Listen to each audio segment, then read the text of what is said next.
Hey guys, this is Hell Hades. This is a Raid Shadow Legends video. Guys, it's happening. The arena changes have been announced. I've got to say the majority of this stuff is actually really solid. Goes in the direction that I was proposing myself. Probably not as far in some of it, but honestly, it's probably further than I thought it was going to go. So some good news for people that are trying to progress in their Arbiter missions. That's probably the biggest single thing for me. Arbiter missions are back on the table for anyone who wants to play this game seriously.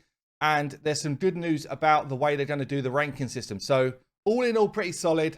Let's go through the detail. So I must say, one of the reasons why I start a free-to-play every year, I did one last year, I'm doing one this year.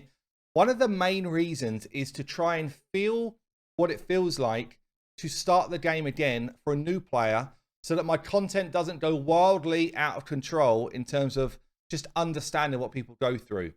Yeah, so I'm on this free-to-play now. I'm literally 60 days in. I'm going to drop an actual free-to-play update video later today, like generally. So watch this space. Check that one out if you're interested in the free-to-play stuff. But one of the things which is great for is helping me call out when stuff like the arena is just feeling like absolute trash for a new player, or, you know, people can't progress with stuff. So, but does it always get instant action? No. But sometimes this type of feedback actually does do some good for us. So hopefully, it's not just me, loads of people have fed back, but hopefully we've been able to kind of steer some of Plarium's decisions around this one.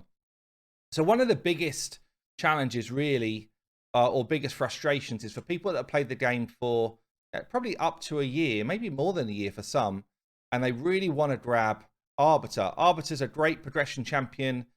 Generally a strong champion for the arena, but also, you know, if you're a free to play or low spender, you don't get that many champions as good as Arbiter along the way.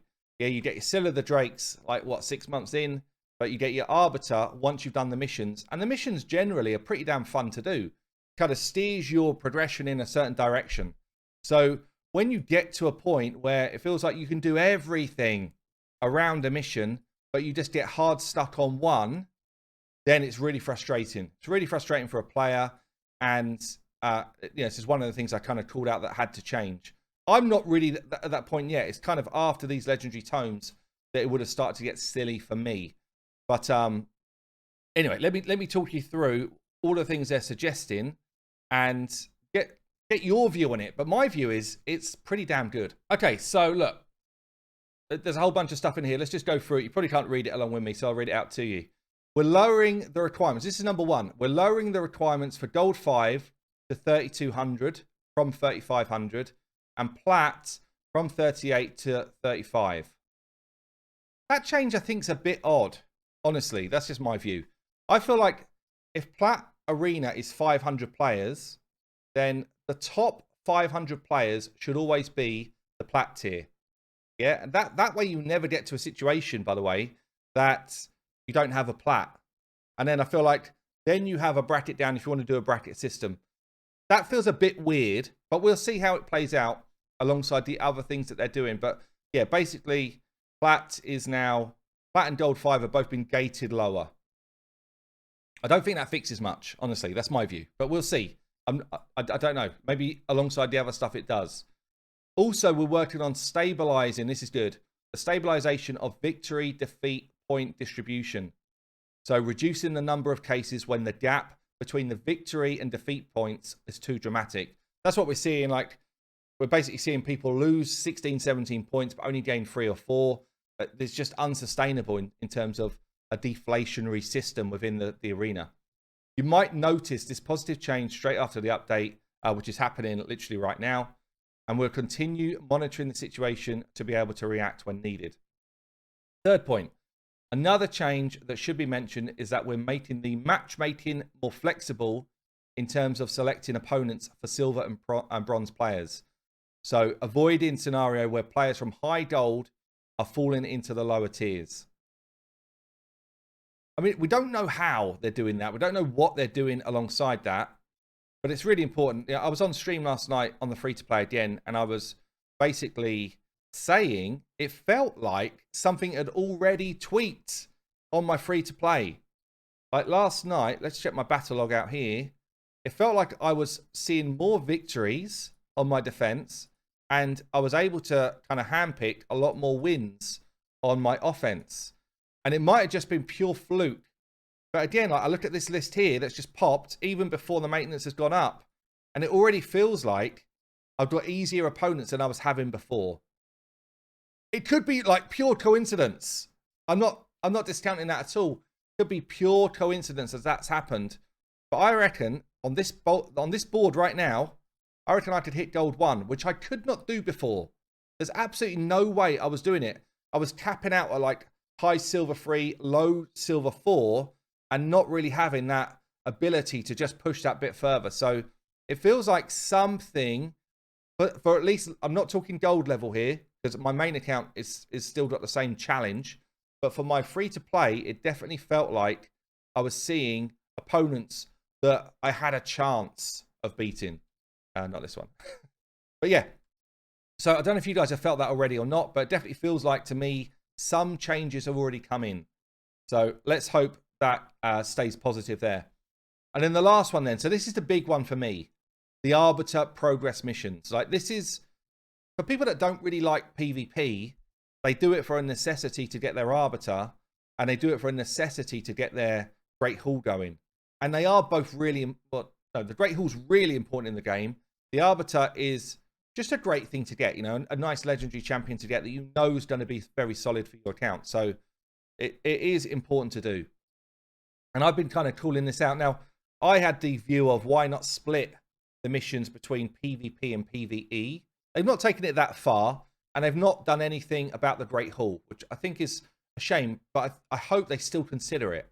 I hope they're still kind of talking some of these things over, but we'll see. So it says here, we're planning to adjust the missions, the following missions. Advanced to Gold Tier 1 is going to swap to Advanced to Silver Tier 3. That's significantly better. Significantly better. Because anyone who kind of can build a team, even in the current arena state, can do this. Anyone. My free-to-play 60 days in, I've been in Silver 3 for a long time, and honestly, my teams are not anything crazy. Yeah, my teams are just a very basic style team. The next one, Advanced to Gold Tier 2 changes to Silver 4. Advanced to Gold Tier 3 changes to Gold 1. And then Advanced to Gold Tier 4 changes to win 200 battles in the arena. Wow, what a change that one is. What a change that one is. So basically what they're saying is, if you can get to Gold 1, then the arena is no longer a reason to lock you out of Arbiter. Because 200 wins, that's just a time thing. You know, that's just playing the game and being active. Getting to Gold Tier 1 now is the only barrier. Come on. That's actually a massive, massive change. A massive improvement. It says here, after going live, those adjustments will become active even for the players who already started one of the missions mentioned here. So it's going to backdate it. Thus meaning the older versions of the missions will be auto-completed. The only exception to the Advanced to Gold Tier 4 tier mission will be the 200 wins, because it can't retroactively do that. Please note, the first 3 points here will go live today, literally probably pretty much when my video goes live, whilst the one around progress missions will be released a bit later. They don't say when. So look, pretty big. I'm glad they've made significant changes. It's still not as far as I wanted it to go, but I tell you what, I'm not going to groan about it, because at least they're kind of taking it on board that something had to change. And normally, honestly, normally they don't change to that level. So I've got to be like, yes, well done. You know, it's a decent change for us. So it's a good start. Bear in, if you watch this video, I don't know if you will, please consider a secondary way to build a Great Hall for a person. Please consider that just alongside the drops that you get through the various dungeons, you could drop medals as well. Because some people just don't want to do PvP. They just don't. Just consider it like minnow runs. Imagine if you drop gold medals or just general medals there as well. Potion keeps a secondary thing. Even like your dragon and spider keeps medals along the way. Help people progress this faster, because honestly, you know, you're not giving anyone a chance to catch up with players that, like me on my main, have just blown this away a year ago, and you know, when times were great. Anyway, I'm not going on anymore. Good changes, I think, generally. I've been Hell Hades. I will see you later.